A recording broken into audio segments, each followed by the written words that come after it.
আসসালামু আলাইকুম, কেমন আছেন সবাই? আবারও কিছু গুরুত্বপূর্ণ টিপস নিয়ে চলে এসেছি যা গৃহিণীদের দৈনন্দিন জীবনে অনেক কাজে আসবে। আমরা গৃহিণীরা তো প্রতিনিয়ত যে সকল সমস্যার সম্মুখীন হয়ে থাকি সেই সমস্যার দারুণ কিছু সমাধান নিয়ে চলে এসেছি। গৃহিণীরা ঘন্টার পর ঘন্টা পরিশ্রম করে যে সমস্যার সমাধান করতে পারেন না, আজকে ছোট্ট একটি টিপসের সাহায্যে আপনি কিন্তু সেই সমস্যার সমাধান করে নেবেন। তো চলুন আজকে সেই গুরুত্বপূর্ণ টিপসগুলো কী কী দেখে নেওয়া যাক। এখন তো কাঁঠালের সময়, আমরা কিন্তু বাঙালিরা দেখা যায় কাঁঠাল খেয়ে কাঁঠালের এই বীজটা কিন্তু খেতে খুবই পছন্দ করি। কিন্তু কাঁঠালের বীজের ওপরে যে লাল অংশটা থাকে এই লাল অংশটা ওঠানো কিন্তু বেশ কঠিন।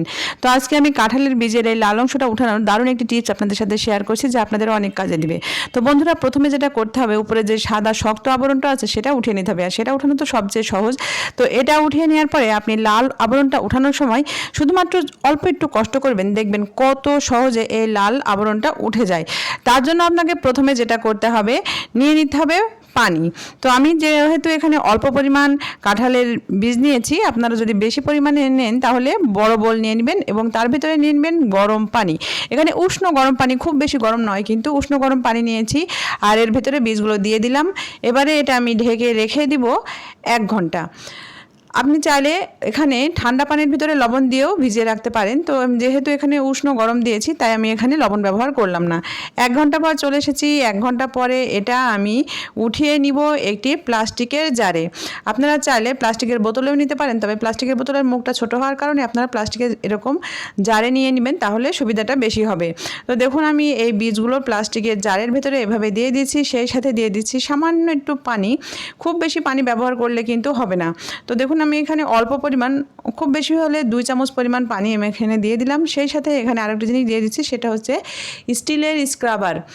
স্টিলের যে মাজনিগুলো দিয়ে আমরা থালা বাসন পরিষ্কার করি সেই মাজনি এখানে দিয়ে দিচ্ছি। দেওয়ার পরে আমি মুখটা এভাবে আটকে দিচ্ছি। আটকে দিয়ে এটা আমি ঝাঁকাবো।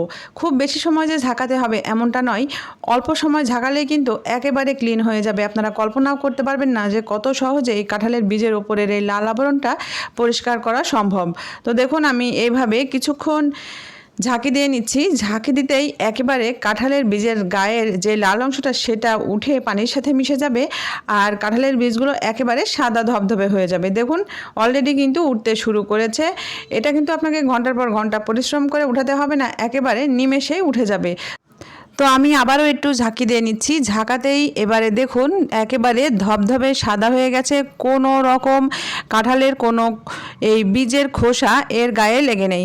দেখুন আমি এবার এটা আপনাদের ঢেলে দেখাচ্ছি কত সুন্দরভাবে পরিষ্কার হয়ে গেছে। আমি আলাদা একটি বাটি নিয়েছি, বাটির ভেতরে এবারে এটা ঢেলে নিচ্ছি। দেখুন পানির সঙ্গে এই লাল আবরণটা একেবারে উঠে গেছে, আর কাঁঠালের বীজগুলোও কিন্তু একেবারে সাদা ধবধবে হয়ে গেছে। এবারে আমি এর সাথে এই স্টিলের যে মাজনিটা দিয়েছিলাম সেটাও বের করে নিচ্ছি। দেখুন কত সহজেই কাঁঠালের বিচি পরিষ্কার করা সম্ভব। এখন থেকে আপনাদের আর কষ্ট করতে হবে না, শুধুমাত্র এইভাবে প্লাস্টিকের জার অথবা প্লাস্টিকের বোতল দিয়ে আপনারা কিন্তু খুব সহজেই কাঁঠালের বিচি পরিষ্কার করে নিতে পারবেন। জাস্ট এবারে আমি পরিষ্কার পানি দিয়ে ধুয়ে নিব, আর কিছুই করতে হবে না। এখন থেকে আপনাদের ঘন্টার পর ঘন্টা পরিশ্রম করতে হবে না, খুব সহজে মাত্র 2 থেকে 3 মিনিটে এভাবে কাঁঠালের বীজের খোসা ছাড়িয়ে নিতে পারবেন অনায়াসে। এটি দিয়ে আপনি সব রকম রেসিপি তৈরি করতে পারবেন। অনেক সময় দেখা যায় কাঁঠালের বীজের অনেকে হালুয়া তৈরি করে, হালুয়া তৈরি করতে গেলে ফ্রেশ কাঁঠালের বীজ লাগে, তো আপনি এভাবে কিন্তু কাঁঠালের বীজ রেডি করে নিতে পারেন। এবারে চলে যাচ্ছে পরবর্তী টিপসে। বাসায় দেখা যায় ছোটো বাচ্চা থাকলে কাঠের ফার্নিচারে পানি ফেলে দেয়, আর কাঠের ফার্নিচারে পানি ফেলে দিলেই দেখা যায় কাঠের ফার্নিচার থেকে এভাবে কালার উঠতে শুরু করে। তো এরকম কালার উঠে গেলে কিন্তু সেটা দেখতে খারাপ লাগে, আর এইটুকু নষ্ট হয়ে যাওয়ার কারণে বাজার থেকে আর কালার কেনাও হয় না, বা কোনো রকম বার্নিশ কেনাও হয় না, লোকও ডাকা হয় না, এটা কিন্তু কালারও করা হয় না। সেক্ষেত্রে কিন্তু এটা দেখতেও খারাপ লাগে, আস্তে আস্তে কিন্তু এই জিনিসটা নষ্ট হতে থাকে।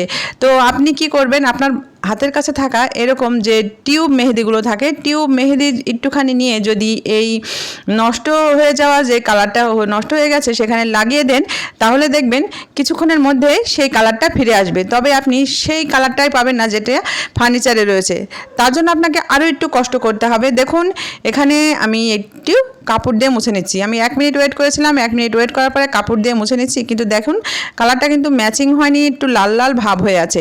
তো এটা ঠিক করার জন্য আপনাকে আপনাকে যেটা করতে হবে, সামান্য একটু অলিভ অয়েল অথবা সামান্য একটু নারিকেল তেল এইভাবে দিয়ে যদি কাপড় দিয়ে মুছে নেন, মুছে নিয়ে 5 মিনিট ওয়েট করবেন, দেখবেন একেবারে ফার্নিচারের সঙ্গে মিশে যাবে।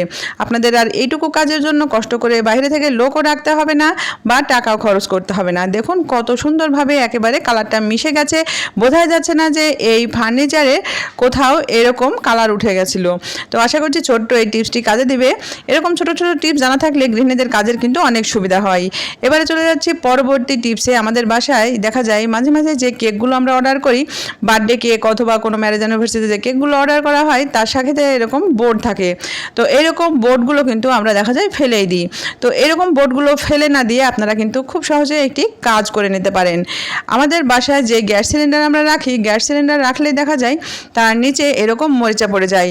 আর এই মরিচা পড়ে গেলেই দেখা যায় সেই জায়গাটা আস্তে আস্তে দেখতে খারাপ হয়ে যায়। আর যদি হয় সাদা টাইলস তাহলে তো কথাই নেই, এটা দেখতে খুবই বাজে হয়ে যায়। তাই আপনারা এই বোর্ডগুলো ফেলে না দিয়ে এইভাবে যদি এটা রেখে এর উপরে সিলিন্ডারগুলো রাখেন তাহলে কিন্তু এই দাগটা আর পড়বে না। সেক্ষেত্রে আপনাদের কিন্তু এটা অনেক উপকারে আসবে। দেখুন আমি এখানে রাউন্ড শেপে যেই বোর্ডটা ছিল সেটাই দিয়ে দিলাম, আর এভাবে সিলিন্ডারটা বসিয়ে দিচ্ছি। দেখুন কত সুন্দর লাগছে দেখতে। এটা কিন্তু যেমন উপকারেও আসবে, দেখতেও ভালো লাগবে। এখন অনেকেই বলতে পারেন এরকম স্ট্যান্ড কিনতে পাওয়া যায় বাজারে। কিনতে তো পাওয়া যায়, কিন্তু সেটা কিনতেও টাকা খরচ হয়, পাশাপাশি তার সাথে যে হুইলগুলো থাকে, স্ট্যান্ডের সাথে হুইল থাকে, হুইলগুলো কিন্তু যখন তখন ভেঙে যায়, এতে কিন্তু একটা অ্যাক্সিডেন্ট হওয়ার সম্ভাবনা থাকে। তাই আপনি নিরাপদভাবে কিন্তু এই বোর্ডগুলো ব্যবহার করতে পারবেন। এবারে চলে যাচ্ছে লাস্ট টিপসে। বন্ধুরা আমরা যখন রান্নাবান্না শুরু করেই দিই, দেখা যায় মাঝে মাঝে রান্নাবান্না করতে করতেই না এখানকার যে সেফটি বাল্বটা আছে, এই প্রেশার কুকারের সেফটি বাল্বটা কিন্তু ব্লাস্ট হয়ে যায়। আর প্রেশার কুকারের সেফটি বাল্বটা ব্লাস্ট হয়ে গেলে কিন্তু তখন আর রান্না বন্ধ হয়ে যায়, কোনো সিটিও ওঠে না, আর রান্নাও শেষ করা যায় না। তখন কিন্তু চটজলদি বাজারে যাওয়া সম্ভব হয় না, এটা চেঞ্জ করা সম্ভব হয় না। তো আপনি সেই সময় কি করবেন? দেখুন আমাদের বাসায় যে রুটির আটা থাকে, আমরা রুটি করার সময় যে আটাগুলো ব্যবহার করি, সেই আটা যদি আপনাদের কাছে রেডি থাকে তাহলে তো খুবই ভালো কথা।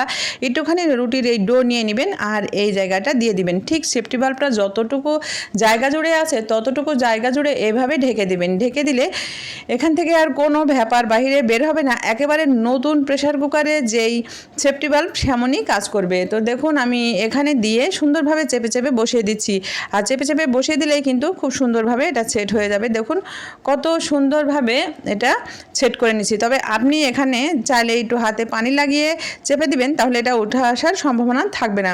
তবে এই ময়দাটা দেওয়ার সময় আপনাকে একটা জিনিস খেয়াল রাখতে হবে, এটা যেন খুব বেশি শক্তও না হয় আবার খুব বেশি নরমও না হয়। শক্ত হলে কিন্তু এটা বসবে না, আবার খুব বেশি নরম হয়ে গেলে যখন এটা হুইসেল দিবে তখন কিন্তু ছিদ্র হয়ে আবার সেই ব্যাপারটা বের হতে থাকবে। তাই ডোটা আপনাকে তৈরি করতে হবে সফট। তো দেখুন কত সুন্দরভাবে আমি সেট করে দিচ্ছি। এবারে যত খুশি তত রান্না করতে পারবো। আমি এটা 3 থেকে 4 দিন 5 দিন পর্যন্ত রান্না করতে পারবো। এই ময়দাটা কিন্তু উঠে যাবে না, একেবারে নতুন প্রেশার কুকারের মতোই কাজ করবে। আর আপনি যখন সময় পাবেন তখন বাজার থেকে এটা চেঞ্জ করে নিয়ে আসবেন, হয়ে গেল। যদি মনে করেন আমার চেঞ্জ করার সময় নেই বা এরকম কোনো সিচুয়েশন আপনি পাচ্ছেন না চেঞ্জ করার মতো, তখন আপনি এভাবে কিন্তু আটাটা আবারও ফেলে দিয়ে 2-3 দিন পর ফেলে দিয়ে আবারও আটা লাগিয়ে ব্যবহার করতে পারবেন। তো বন্ধুরা আজকের টিপসগুলো আপনাদের কেমন লেগেছে? ভালো লাগলে অবশ্যই লাইক শেয়ার দিয়ে দিবেন। সবাই ভালো থাকবেন। চলে আসবো নতুন কোনো ভিডিও নিয়ে, সেই পর্যন্ত বিদায়।